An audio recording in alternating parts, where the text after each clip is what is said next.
for today's video is magluto taga adobo. Kaya na nag-request na to. Lutoon daw ni Madam is adobo. So, pagbigyan natin para masaya ang kanyang buhay. First is, iwa na itong man. Yung nanin ang saktong pag-iwa ko sa para di ka malubaan. What? Tarong mag-iwa kay, tarong na pag-iwa si Muya. Step 2. You need to marinate the chicken in order the chicken will be suit the basta lasa ang inyo ang chicken. Unahan di tuyo mali. Bugo. Kani unahan na to ang tuyo guys. Kay para lami. Yummy! Kuan, basta na kanang sa kadaghanan ninyo ibutang. Kay basta mura kuan. Mura professional cooker. Rice cooker? Rice cooker. Next is ukay-ukay. Pero kami naman, kamuto lang ni. Di ba kamumangawan kami man? Buganod na mo. Pero luto. Stricta kayong madam. Kaya na yung magluto guys ha. Sundan ninyo kay para lamig ba?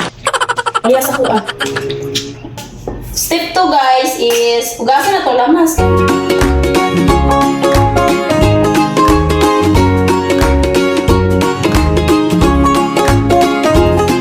Oh, step 3. Itakang ang kalaha. Pag init sa kalaha, ibutang ang inibol. First lunod!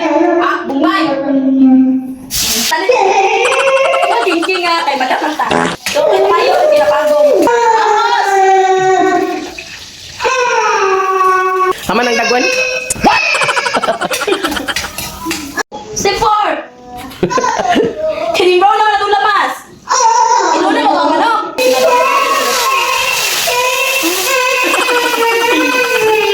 Char-char, okay-okay. Balikan, kaya lang na basagdaan. So ako na tawon, huwag na. Hindi pa ganito to. Humot na, murag ako. Kayon. So guys, it's done. So, wait no. Yummy! Guys, luto na gina nga mo ang adobong manok with egg. Lang, kaya nga. Impas na yung ron. Yabo ni Wami, kanuna na eh.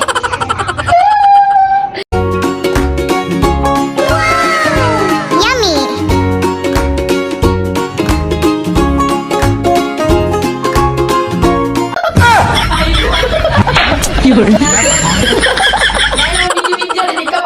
A few moments later.